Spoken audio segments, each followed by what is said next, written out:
2011, Earth's 7 billionth resident was born into a world of contradiction and change. There could be enough food for all, yet 1 billion are still hungry. Throughout this year, people around the world were seeking freedom from oppression and better opportunities for themselves and their families. UN Secretary General Ban Ki-moon. 7 billion now look to us, the world's leaders. They need solutions. They demand leadership. They want us to act, saving our planet, lifting people out of poverty, advancing economic growth. These are one and the same fight. In Libya, Colonel Gaddafi's security forces began systematically shooting at peaceful protesters. More than 600,000 people fled the fighting and chaos, and Ban Ki-moon urged the international community to ensure the protection of civilians. I have spoken out bluntly and repeatedly. The violence must stop. In March, the Security Council adopted a resolution with 10 yes and 5 abstentions to take all necessary measures to prevent further attacks and the loss of innocent lives in Libya.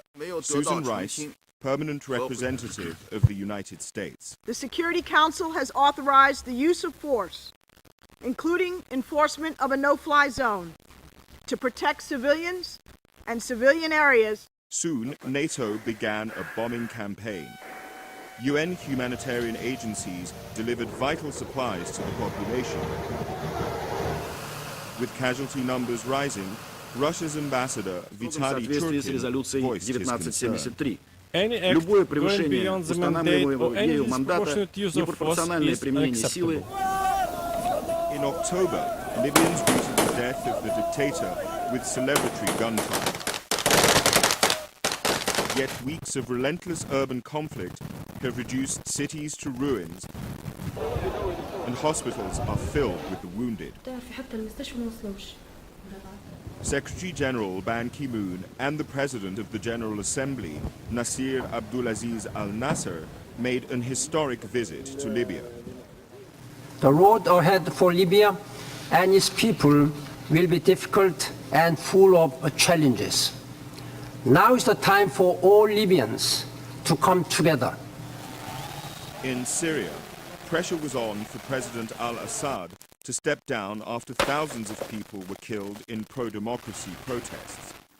The General Assembly voted on a resolution condemning Syria for the ongoing violence and called for the government to end all human rights violations.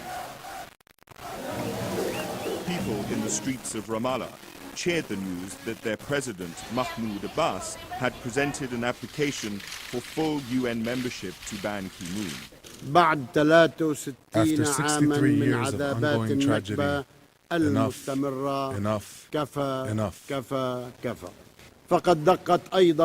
time has come for the Palestinian Spring, the time for independence. Israeli Prime Minister Benjamin Netanyahu. We have to stop negotiating about the negotiations. Let's just get on with it. Let's negotiate peace.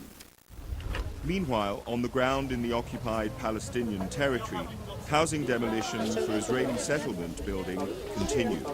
On to item 40, a request for the admission of Palestine to UNESCO. UNESCO granted Palestine full membership. The decision is adopted in Hama. Leading to the withdrawal States of America US funding takes the floor to express our strong opposition to this resolution. In July, the newborn country of South Sudan became the 193rd member state of the United Nations. After decades of civil war in Africa's largest country, the UN helped organize a referendum on unity or separation. At over 100, Rebecca Kadi was one of the oldest voters to take part. She was telling me, after I vote, if I'm dead, I will be very, very happy, because I finished everything. Over 99% supported separation, and on the 9th of July, a new country was born. Like any newborn, South Sudan needs help. together South and North must face their common future as partners, not rivals. Still, tension persists in the border regions. 4,200 Ethiopian troops were authorized by the Security Council to provide the much-needed peacekeeping force. In 2011, more than 120,000 UN peacekeepers were deployed in 16 missions on 4 continents. Dozens died in the line of duty. In Afghanistan, 7 UN staff members were killed when a crowd of 3,000 people protesting against the burning of the Quran in the United States turned violent. Only days later, a plane crash in the Democratic Republic of the Congo took the lives of 35 UN personnel. And in Nigeria, 18 people were killed in a terrorist attack in the UN office in the country's administrative capital, Abuja.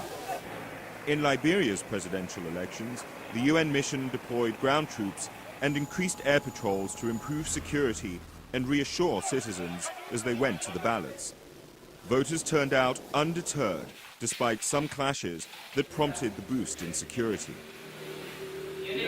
President Ellen Johnson Sirleaf was not only re-elected, she was also one of 3 women activists who were jointly awarded the 2011 Nobel Peace Prize. The arrests of former Côte d'Ivoire President Laurent Gbagbo in April and accused war criminal and former Bosnian Serb military leader Ratko Mladic in May provided further evidence that the era of impunity may come to an end and the rule of international law is here to stay. Haiti slowly recovered from a major cholera epidemic. 1 year after the devastating earthquake, 40% of the 10 million cubic meters of rubble have been removed. The UN Development Programme and other UN agencies created jobs in a pilot project to transform some of the debris into gravel to build new homes and schools. UNICEF brought in supplies. Now, 140,000 children who have never been enrolled before are going to school. Haiti's new president, Michel Martelly. Et pas à pas, step by step, we are going forward on the way to bring every child to school for free. Rapide, gratis, chéri. Thailand has seen the worst flooding in 70 years. Unusually heavy rainfall left large parts of the country, including the capital, Bangkok, inundated. A report by the Intergovernmental Panel on Climate Change warns that global warming will cause more extreme weather, more floods, more heat waves, and more droughts. In Somalia, war and the worst drought in decades uprooted 1.5 million people. The World Food Programme opened feeding centers, bringing relief to millions in desperate need. Executive Director, Josette Sheeran. It's very dangerous and risky, but we have to reach people. Hundreds of thousands of Somalis walked for weeks to Kenya, but many didn't make it. The Dadaab refugee camp, the world's largest, became the 3rd biggest city in Kenya, with almost 500,000 residents. The UN's refugee agency, UNHCR, airlifted thousands of tents to ease the overcrowding. Famine has spread over Somalia, but the consequences of the drought affected the whole Horn of Africa. These farmers lost half of their livestock and food supplies are running out. We live on palm nuts. There is nothing more to eat. UNICEF is scaling up nutrition and water lifelines, but planning and investment is what's needed to build long-term food security. The planet could easily feed 7 billion people, yet millions continue to starve. High and unpredictable food prices affected poor countries the most during the global economic downturn. UN Emergency Relief Coordinator Valerie Amos visited the Democratic People's Republic of Korea, where 1/3 of all children are chronically malnourished. 25 years after Chernobyl, A tragedy in Japan with multiple consequences. A magnitude 9 earthquake, followed by a tsunami, seriously damaged the Fukushima nuclear reactor.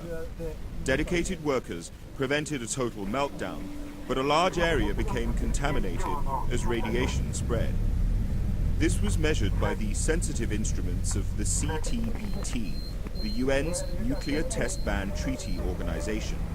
Experts from the International Atomic Energy Agency urged Japan to secure permanent sites to store the radioactive waste. Visiting the victims, Ban Ki-moon pledged to keep nuclear safety high on the international agenda. Nuclear accidents respect no borders. We must treat nuclear safety as seriously as we treat nuclear weapons. Tensions over Iran's nuclear ambitions have increased since the IAEA reported that the country appeared to have worked on the design of a nuclear bomb and may still be doing secret research.